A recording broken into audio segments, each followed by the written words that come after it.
Bom dia, gente querida, de paz e bem. Um abençoado domingo para todo mundo. Eu sou o Reverendo Eduardo Henrique, da Igreja Episcopal Anglicana do Brasil. Estou aqui na Diocese Sul-Ocidental, em Santa Maria, no Rio Grande do Sul. Um abençoado domingo para todos. E hoje, domingo, meditamos em torno do Evangelho. Mas antes da gente começar a nossa meditação, eu gostaria de trazer algumas ideias do domingo passado. No domingo passado, falamos sobre o tempo incomum, né? O tempo comum, ou, como a gente, episcopal anglicano, gosta de dizer, o tempo depois de Pentecostes, que é, né, por excelência, o tempo da eclésia, o tempo da comunidade, do povo de Deus, em busca do reino de Deus. E o evangelho de hoje vai nos lembrar que o reino é de Deus.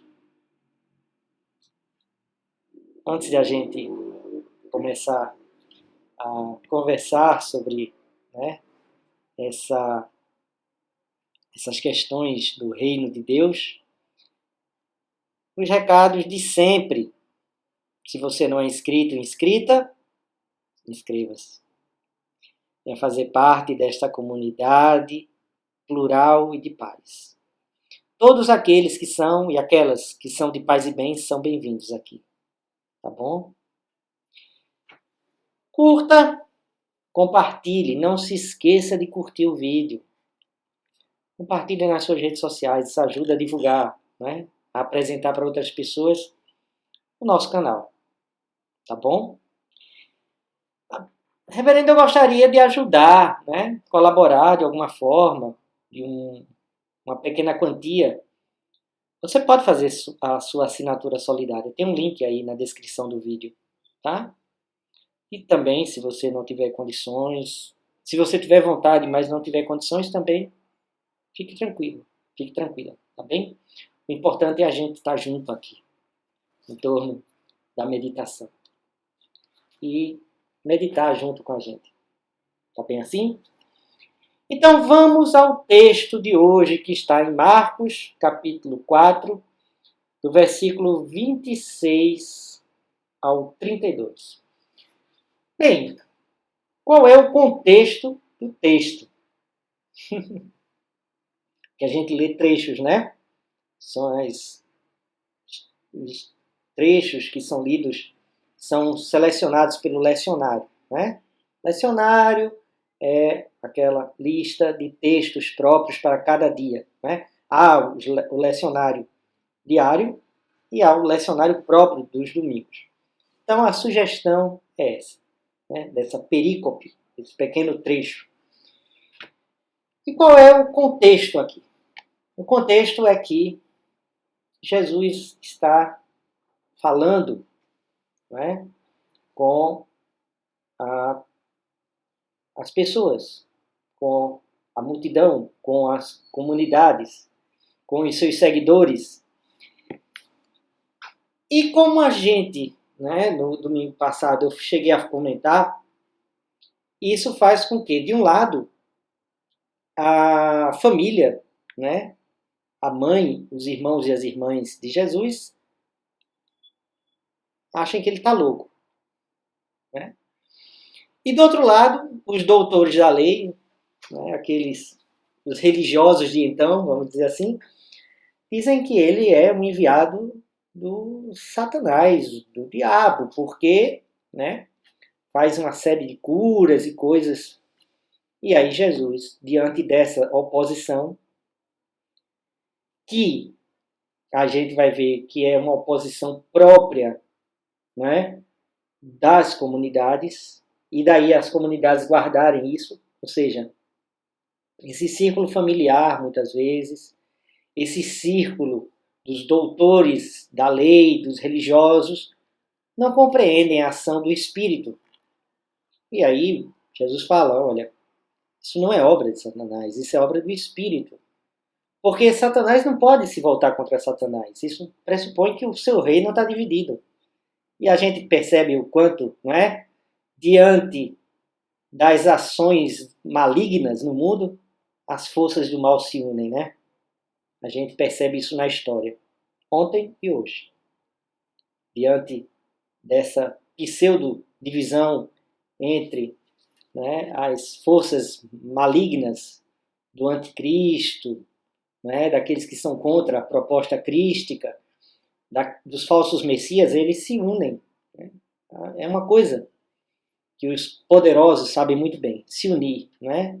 Apesar das divergências, apesar das tensões, aí eles, ali, ó, diante do poder, eles se unem e sabem se unir muito bem. E do outro lado, a família, né? A família de Jesus, que vai dizer, olha, né, a gente quer falar com ele. Aí Jesus diz, olha, quem são meus irmãos e minhas irmãs? Quem é minha mãe? São vocês, todo aquele que escutar minha palavra, né, guardar no coração e colocá-la em prática, é meu irmão e minha irmã. Então Jesus coloca aqui uma ideia da família ampliada, vamos dizer assim, a família universal, a família daqueles que estão comprometidos com o reino de Deus. O reino que é de Deus. Tá? E aí a gente vê que esse reino de Deus, ele é algo que acontece por vontade de Deus. Porque Deus é o autor. Vamos lá. O reino é dele, né? Vamos ao texto. E dizia Jesus, assim é o reino de Deus. Veja, assim é o meu reino. Assim é o reino da gente aqui. Não, o reino de Deus. Então aí, vamos dizer assim, né? O reino parte da iniciativa de Deus. Deus é o autor do reino. E como é o reino? É como se um homem tivesse lançado a semente na terra, dormisse e acordasse, noite e dia, e a semente germinasse e crescesse sem que ele soubesse como. A terra dá fruto por si mesma.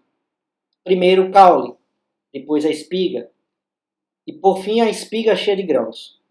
E quando o fruto está no ponto, logo se passa a foice, porque a colheita chegou. Primeira mensagem, vamos dizer aqui. O reino é um processo.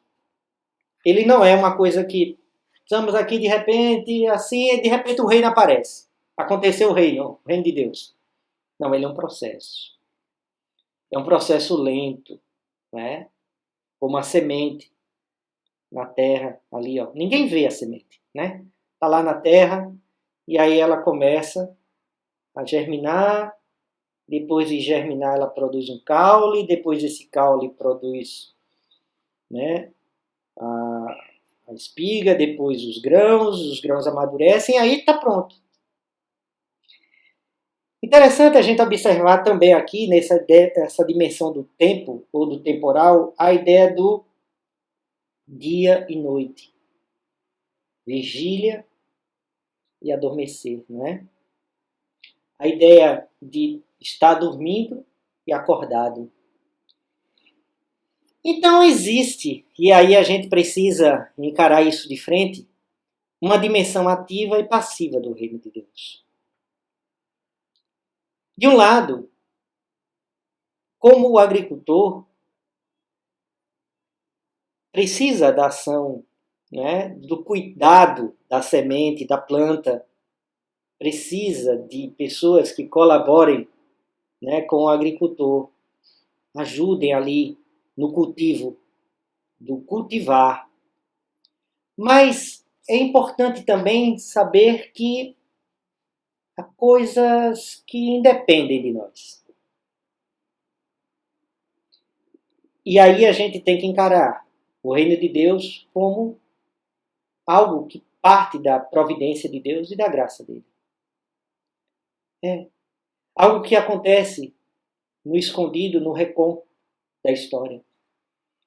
Aquilo que nos escapa da vontade humana. E isso é algo que a gente precisa encarar para que a gente tenha uma ação madura.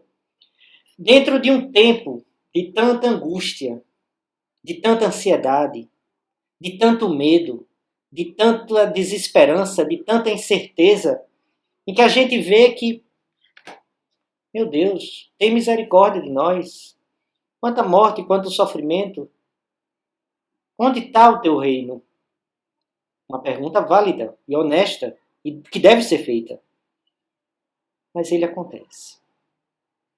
Ele acontece no recôndito, ali, ó, no canto, nos espaços, na periferia do mundo, nas ações, nos grupos, nas pessoas, nos espaços de paz e bem. É aí que o processo acontece de uma forma por vezes misteriosa, que nos escapa um raciocínio, vamos dizer, pragmático. Porque a praxis da ação, né, pressupõe essa compreensão também de que as forças da história são dinâmicas. E, de alguma forma, nós cremos, essas forças, elas atuam, e aí a gente precisa dar uma resposta para ela, e é uma resposta ativa. Mas também a gente precisa compreender que algo sempre nos escapa. Para que a gente não caia num ativismo ou numa dimensão de angústia e ansiedade, de um reino que não chega. Ele acontece, sem pressa. Ele acontece como um processo, não como algo que acontece aqui, agora, na história, no nosso tempo. Esse é um processo que vai sendo gestado. Primeiro a semente, depois o caule, depois a... Isso exige de nós paciência histórica. É o outro lado dessa dimensão que a gente precisa desenvolver. Mas isso não quer dizer que a gente vai ficar parado, né? A gente não vai ficar parado. A gente não pode ficar parado. Temos que agir. Temos que ser ativos na nossa praxis. Mas a gente precisa compreender que também a gente precisa compreender e ter essa perspectiva histórica. Esse olhar do grande horizonte. Para perceber essas ressonâncias, né, do jogo dialético da história. Então, o evangelho de hoje, ele continua. E talvez a outra parte, outro trecho, nos revele ainda mais essa dimensão daquilo que é do pequeno, do diminuto e do grandioso. E Jesus dizia, logo em seguida isso, com que podemos comparar o reino de Deus? Qual é a comparação que a gente pode fazer? Com que parábola podemos explicá-lo? É como um grão de mostarda, que quando é semeado na terra, é o menor de todas as sementes da terra. Depois de semeado, porém, ele cresce e se torna o maior das hortaliças. Dá grandes ramos, a tal ponto que as aves do céu se abrigam à sombra dela. Do diminuto, o menor, aquele, né, que ninguém dá valor por conta do tamanho, é aquele que é a maior das hortaliças. E que as aves do céu se aninham à sua sombra. Ou seja, diante dessa dimensão do que a gente acha às vezes pequeno, e daquilo que a gente acha que é pequeno, surge a dimensão do grande. Isso é algo que a história nos coloca. De que essa dimensão, e as igrejas, volto a dizer, esse é o tempo em que a gente precisa pensar a eclésia, a comunidade. A gente tem que compreender que essa mensagem, esse tempo incomum, o tempo depois de Pentecostes, tempo comum, é o tempo por excelência do pensar sobre comunidade. sobre fazer comunitário, sobre o espaço da comunidade. E dentro dessa dimensão, a gente precisa compreender os mistérios desse reino. E que, na verdade, é Deus. É o elemento, né, que escapa às nossas análises, vamos dizer assim, nosso enquadramento histórico, que age conosco. A gente pode conscientemente colaborar ou não com ele. É nossa escolha, inclusive como comunidade. E como a gente não colabora com o reino, reverendo? Se isolando, tornando e exercitando o egoísmo, fazendo um pacto, né, com os falsos messias, com o anticristo, com as forças malignas, as criaturas trevosas, como o povo diz. São esses e essas forças que são anti-reino. Porque o reino, volto a dizer, é de Deus. Não é o reino do reverendo. Nem o reino de uma instituição religiosa. Porque essa instituição religiosa, se ela se presta, ela deve se prestar a anunciar o reino e apontar o reino de Deus, porque ele é o autor da obra. Se essa instituição religiosa estiver apontando para si, não está colaborando com o reino. Vou ser mais claro. Quando as instituições religiosas, e assim é entendido ao longo do tempo, se prestam, né, a se afirmarem reino,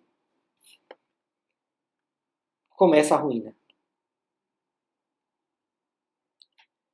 Sempre, né, é um risco, é uma coisa que a gente, uma tentação que a eclésia, né, sofre ao longo do tempo. Qual é? É aquela que depois, né, que a igreja se transforma, a comunidade cristã se transforma, né, em igreja oficial do império, quando esta igreja, esta eclésia, essa comunidade, né, perseguida, agora é assumida como igreja oficial do império, e quando os cristãos e as cristãs entram nos templos povoados de dourado e ficam alumbrados, né, dizendo, chegou o reino de Deus, o reino de Deus se tornou mais afastado ainda. Porque não é isso que a gente anuncia. Templos adornados de ouro.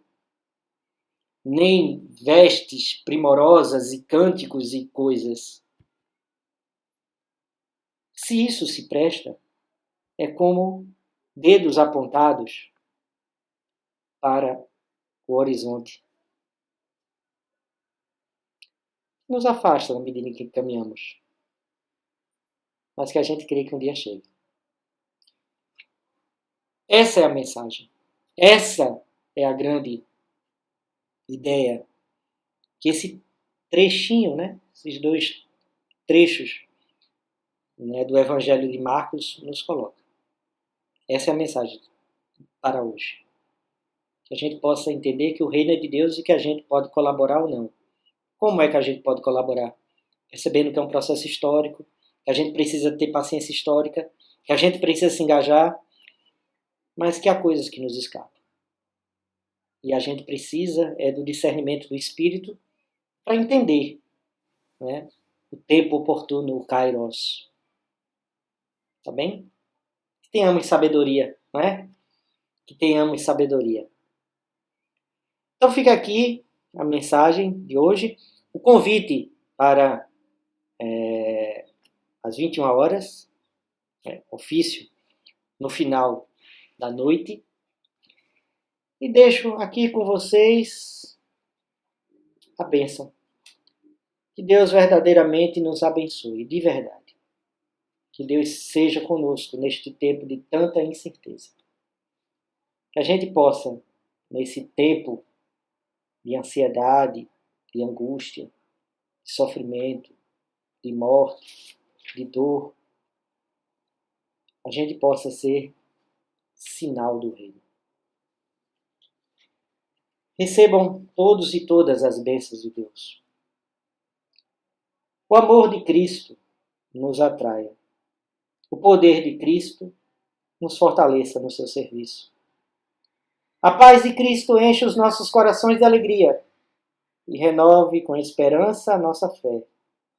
A graça de Cristo nos faça fiéis e fortes para cumprirmos a sua vontade, a fim de que possamos viver com Ele na sua glória. E a bênção do Deus onipotente, Pai, Filho e Espírito Santo, seja conosco, permaneça para sempre. Uma semana maravilhosa, abençoada para nós, para todos e todas, de paz e bem. Até o próximo domingo, gente. Tchau.